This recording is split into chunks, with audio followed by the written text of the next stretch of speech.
अस्सलाम वालेकुम व्यूवर्स, अशरफ सेल यूट्यूब चैनल पर खुश आमदेद। आज के दिन एक और बड़ी ख़बर, एक और सज़ा पाकिस्तान तहरीक इंसाफ के बानी चेयरमैन साबिक़ वज़ीर आज़म इमरान ख़ान को। तोशाखाना केस में इमरान ख़ान और उनकी अहलिया बुशरा बीबी को जज मोहम्मद बशीर ने 14 साल कैद बामुशक्क़त की सज़ा का हुक्म दिया है। इसके साथ जज साहब ने दोनों को 1 अरब 57 करोड़ 40 लाख रुपए का जुर्माना किया है।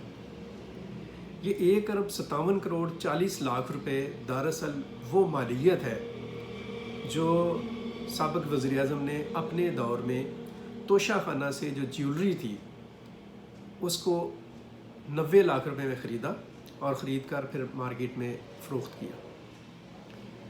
और तोशाखाना में जो तोहाइफ आते हैं वज़ीर आज़म को जो मिलते हैं या आला शख्सियात को मिलते हैं, वहाँ पे जमा कराए जाते हैं। सबके इल्म में अब ये बात आ चुकी है, डिस्कस हो चुकी हैं ये चीज़ें, और उनको ख़रीदा भी जा सकता है लेकिन एक प्रॉपर प्रोसेस के साथ। लेकिन इनके ऊपर एलिगेशन ये था कि उन्होंने इस प्रोसेस को फॉलो नहीं किया और जो असल कीमत बनती थी उसकी वो अदा नहीं की और मार्केट में उनको सेल आउट भी किया। और इन तहाइफ में एक बहुत ही एक आप कह लें कि अब तो वो बदनाम ज़माना बन गई चीज़ जो गढ़ी थी। सऊदी अरब के वली अहद शहज़ादा मोहम्मद बिन सलमान ने जो खान साहब को दी थी उसको जो फ़रोख्त किया गया दुबई की मार्केट में, और जो लोग उसमें मुलव्वस थे, और बुशरा बीबी का नाम चूँकि उसमें आया और खान साहब एज ए प्राइम मिनिस्टर उसमें इन्वॉल्व हुए, तो उसके ऊपर और मुख्तलिफ जो ज़ेवरात थे उनके ऊपर ये सज़ा सुनाई गई है। और इस सज़ा के तहत बुशरा बीबी को भी 78 करोड़ 70 लाख रुपए का जुर्माना हुआ और इमरान ख़ान साहब को भी 78 करोड़ 70 लाख रुपए का जुर्माना आयद किया गया।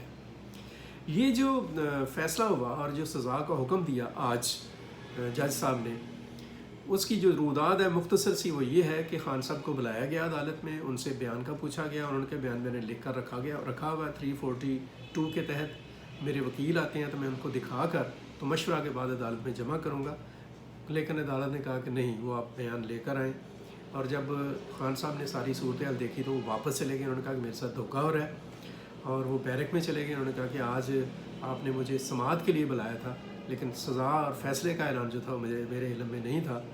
जज साहब ने दोबारा उनको पुकारा, बुलाया उन्हें, और वो नहीं आए। बुशरा बीबी ऑलरेडी मौजूद नहीं थी। चुनांचे जज साहब ने ये फ़ैसला सुना दिया, 14 साल कैद बामुशक्क़त और 1 अरब 58 करोड़ 40 लाख रुपए का जुर्माना।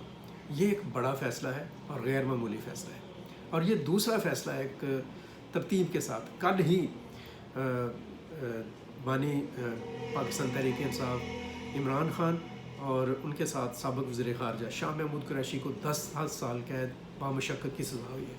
और आज जो फ़ैसला दिया है जज साहब ने, मोहम्मद बशीर ने, उन्होंने इमरान ख़ान साहब को और बुशरा बीबी को अगले 10 साल के लिए किसी भी किस्म के अवामी ओहदे के लिए भी नाअहल करार दे दिया है। और इस फ़ैसले के बाद जो एक और डेवलपमेंट हुई वो ये हुई कि बुशरा बीबी ख़ुद पहुंची है डेला जेल और उन्होंने अपनी गिरफ़्तारी दी, और डेफिनेटली ज़ाहिर है उन्हें ख़वातीन के बैरक में मुंतकिल कर दिया जाएगा।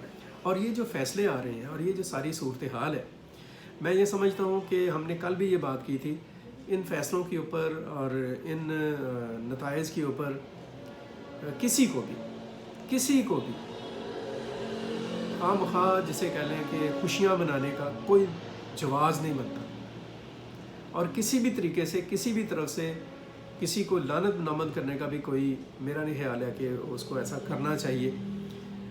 फ़ैसले के ऊपर रद्दमल हो सकता है, होना चाहिए। जैसे तहरीक इंसाफ वाले कह रहे हैं कि हमारे साथ ज़्यादती हो रही है और ये फ़ैसले यकतरफ़ा हो रहे हैं। आज भी गौहर खान ने, जो पाकिस्तान के तहरीक इंसाफ के इन दोनों चेयरमैन हैं, उन्होंने कहा कि एक लीडर को खुश करने के लिए ये सारा कुछ हो रहा है। और लेकिन जो कुछ भी हो रहा है, ये सारा जो मामला है और सारी कहानी जौन सी है, इस कहानी और इस मामले में एक बहुत ही आप कह लें कि एक सबक है। अगर हमारे सियासतदान उस सबक को सीख सकें کاش ہمارے سیاستدانوں سبق کو سیکھ سکیں۔ یہی جج صاحب ہیں، جج محمد بشیر صاحب، انہوں نے سابق وزیر اعظم نواز شریف کو، ان کی بیٹی مریم نواز کو اور ان کے بیٹوں حسن اور حسین کو اور ان کے داماد صفدر کو سزاؤں کا حکم دیا تھا۔ اور یہی جج صاحب ہیں جن کو خان صاحب کی حکومت نے ایکسٹینشن دی، اور ان جج صاحب نے اپنے اصول اور فیصلے کے مطابق خان صاحب کو بھی سزا کا حکم دیا۔ تو یہ آپ کہہ لیں کہ ایک طرح کا تاریخ جو ہے وہ ایک سبق جو ہے وہ لکھتی جا رہی ہے، تاریخ کی کتاب کھلی ہوئی ہے۔ اس سبق سے ہم نے کیا سیکھنا ہے؟ جو آج سیاستدان ہیں جو سمجھ رہے ہیں کہ وہ بڑے پریولیجڈ ہیں، انہیں یاد رکھنا چاہیے کہ کل وہ بہت ہاٹ واٹر میں تھے، اور جو آج سیاستدان ہیں جو سمجھ رہے ہیں کہ وہ ایک طرح سے گرفت میں آئے ہوئے ہیں یا ان کے ساتھ ظلم ہو رہا ہے، ناانصافی ہو رہی ہے، زیادتی ہو رہی ہے، انہیں یاد رکھنا چاہیے کہ کل کو وہ بڑے ہی بلو وائٹ بوائے تھے۔ تو یہ وقت جون سا ہے، یہ اس میں جو تبدیلی آ رہی ہے وہ اس تبدیلی کے اندر اپنے کردار کو، اپنے اعمال کو، اپنے رویوں کو ضرور دیکھیں اور ان سے سیکھنے کی کوشش کریں۔ اس کے ساتھ ساتھ جو اگلا سوال ہے وہ یہ پیدا ہو رہا ہے کہ پاکستان کی جو مجموعی صورتحال ہے اور جو حالات ہیں اور جس قسم کے حالات پیدا ہو رہے ہیں تیزی کے ساتھ، توشہ خانہ میں، سائفر میں خان صاحب کو، ان کے ساتھیوں کو سزائیں ہو رہی ہیں، پارٹی جون سی ہے وہ ایک طرح سے دیوار کے ساتھ لگی ہوئی ہے، لوگوں کی ان کے ساتھ بہرحال ایک ہمدردی موجود ہے، اس میں کوئی دوسری رائے نہیں۔ الیکشن سر پہ ہیں، باقی political parties, Pakistan peoples party ہے، مسلم لیگ نواز ہے اور باقی سیاسی جماعتیں ہیں، جماعت اسلامی ہے، MQM ہے، ANP ہے، وہ اپنی اپنی جگہ پر کمپین کر رہے ہیں، الیکشن تھوڑا بہت دکھائی بھی دے رہا ہے۔ لیکن یہ جو الیکشن ہونے جا رہا ہے، یہ الیکشن کیسا ہوگا؟ کس قسم کے حالات ہوں گے؟ اور کیا ہماری جو پولیٹیکل ایلیٹ ہے اور ہماری جو سیاسی دانش ہے، ان الیکشن کے نتائج کے اوپر جو بننے والی پارلیمنٹ ہوگی، اس پارلیمنٹ کو سکسیسفلی اگلے 5 سال کے لیے ڈرائیو کر سکے گی؟ یہ ایک بہت سوچنے والا سوال ہے، بڑے چونکا دینے والی صورتحال ہے۔ ان الیکشن کے جو نتائج ہیں ان کے اوپر ابھی سے اگر عدم اعتماد کا اظہار کیا جا رہا ہے، تو کل کو جو پولیٹیکل پارٹیز ہیں وہ کیا کریں گے اس کے اوپر؟ PTI کا کیا لائحہ عمل ہوگا as a political party, peoples party کا کیا ہوگا، مسلم لیگ نواز کا کیا ہوگا اور باقی جماعتوں کا کیا ہوگا؟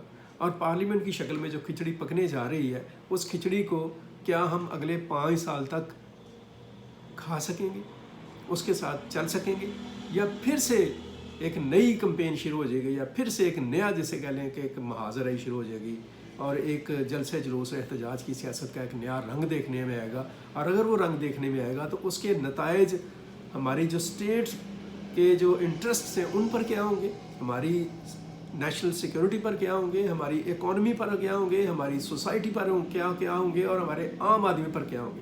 ہمارا جو جیسا بھی ڈیموکریٹک اینڈ پولیٹیکل سسٹم ہے وہ کس جگہ پہ جا کے کھڑا ہوگا؟ جو اہل فکر و علم ہیں ان کو اس کے اوپر دیکھنے کی ضرورت ہے، سوچنے کی ضرورت ہے کہ آسمان کی آنکھ آپ کو کس نظر سے دیکھ رہی ہے، تاریخ کا دھارا آپ کو کیسے انالائز کر رہا ہے، اور آسمان کی آنکھ اور تاریخ کے دھارے کے سامنے کھڑے ہو کر آپ اپنے اعمال کو کیسے بہتر کرنے کی کوشش کر رہے ہیں یا نہیں کر رہے۔ اس پر غور کریں، درد دل سے سوچیں۔ جب ہم بات کرتے ہیں کسی دوسرے ملک کی تو وہ کہتے ہیں کہ پہلے اپنے گریبان پہ جھانکیں، تو واقعات ہمیں جھانکنے کی ضرورت ہے۔ ضرور جھانکیں اور سوچیں کہ مستقبل کے لیے ہم نے کیا کرنا ہے اور پاکستان کی آنے والی نسلوں کے لیے ہم کیا چھوڑ کر جا رہے ہیں۔ اب تک کے لیے اتنا ہے۔ اپنا بہت سارا خیال رکھیں، اپنے گرد و نواح کا خیال رکھیں، پاکستان کے لیے سوچیں اور ہمیشہ پاکستان کے لیے کچھ اچھا کرنے کی کوشش کرتے رہیں۔ مجھے عبد المقدم کامران اور ہاشم زین کو اجازت دیجیے۔ اللہ حافظ۔ پاکستان پائندہ باد۔